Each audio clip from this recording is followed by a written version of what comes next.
Now I would like to introduce Naomi. I'm very proud to be doing that. It's all there: wit, contained rage, humanity, solidarity, and as Alan Morrison put it, a linguistic energy that manages to almost figuratively extinguish the twin bugbears of Brexit and COVID. To quote Simon Jenner's appreciation of Naomi's newest pamphlet, Importents, "I am deeply impressed, especially the way the collection's arc refracted the opening poems from the year of saying no with that extraordinary story, and then the final On Watching as bookends of a strange year. About ne'er cast a clout, he wrote, dizzyingly good, felicitous, riotous, sad. About organizational change, a real coup, with such punch too, a superb villanelle, because it self-communes in its fury. There are about 6 or 7 superb poems in there, among Naomi's very best, and the rest deeply impressive. All the lockdown poems, a terrific short sequence. I could go on, but it's time to hear Naomi herself. Please welcome her. Thank you, Jocelyn. Thank you very much. And thank you, everyone. And to Simon as well for his really kind words and encouragement over the long period that I first began publishing with Waterloo, and now I'm working for the press. I'd like to start actually with a translation from Hermann Hesse. Böse Zeit is the name of the Hesse poem, which I've translated as An Evil Age. When I read it in translation initially, it spoke to me of the refugee crisis, which is only building, as embedded as it is in climate crisis. But like Jocelyn's poems, I think it gives us hope that we can move through it with humanity. An evil age. Now we are silent and no longer sing. Our steps grow grave. This is the night that promised to come. Give me your hand. Perhaps our path is yet long. It snows. It snows. Winter is hard in a friendless land. Where is that time a light, a hearth burned in us? Give me your hand. Perhaps our path is yet long.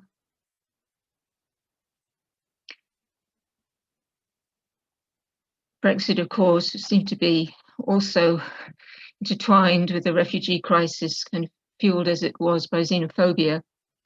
It was very nice of Alan to say I might be extinguishing Brexit, if only. But here's my attempt anyway to generate some velocity, verbal velocity against it. Fracking Brexit. They voted against the deal, and they voted against no deal. Then they voted against the amendments that would have prevented no deal. They voted against extending the deadline. They voted against a customs union. They voted against a cross-party motion. And then when it came to the Irish backdoor, they rallied and roared and voted for alternative arrangements. Everyone knew that there weren't. Still, the votes came more and more every week. The planet was burning, homeless folk dying, food bank queues growing, the NHS shrinking, yet still they voted on fracking Brexit, voted and voted and voted and voted like a gloating boatful of note-tabling scroats sinking into a vortex of votes. Oh, how we wished we could laugh at the joke, but they refused to vote on a people's vote. When the children marched to demand a future, hope grabbed its coat to vote with young feet, and a single voice soared in the streets.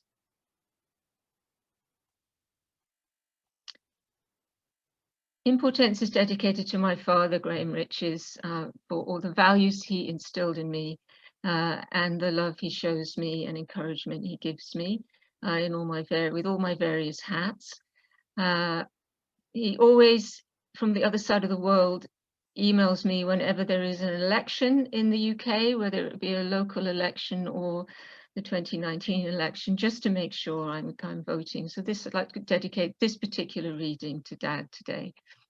winter election for Ali Milani, who ran against Boris Johnson in the 2019 election.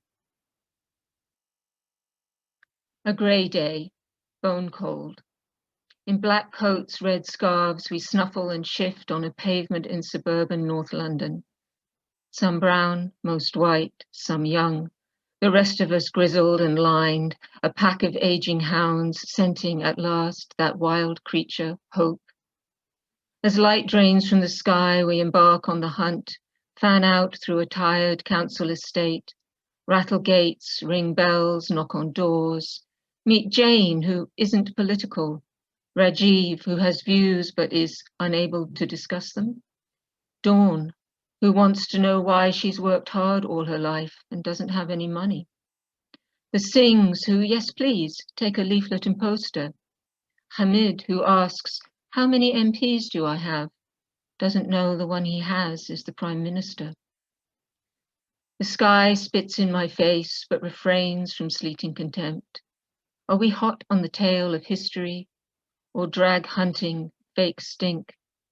High above, a red kite, fork-tailed, surveys the cul-de-sac for kitchen scrapings, mice and voles.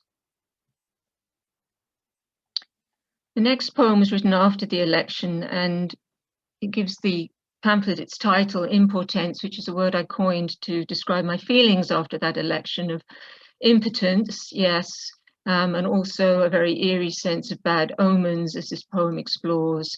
But reflecting on it later, the prefix im, meaning not, perhaps also advises us not to lay too much store in omens, but to realize that we can co-create and co-write the future. Importents. The week before the election of the dictator, people hotly debated whether Friday the 13th was a lucky or unlucky date. The day before the election of the dictator, over 300 starlings were discovered dead in a country lane. The day of the election of the dictator, rain clobbered the streets, but hope still chattered in the air. The first day of the dictatorship, a storm on the other side of the world dumped tens of thousands of fat innkeeper worms on a beach, a pale pink tsunami of a species also known as penis fish, for its striking resemblance to the semi-tumescent member of a unitesticular Caucasian adult male. An hour before their corpses were found, the starlings had been seen in murmuration. The post-mortem revealed they died of trauma and internal bleeding, consistent with flying hard into the road. And here is the villanelle that I was very pleased to hear that Simon liked so much. It's obviously been a hard time in many sectors, including higher education. So this is dedicated to all colleagues across the nation, really, who have lost their jobs in these tightened times. Organizational change. People I've worked with for years aren't here. Resignations tendered, severance volunteered for. Apparently, they chose to disappear, though their emails sounded notes of fury and false cheer. Between the lines, I strain to read a riddled score.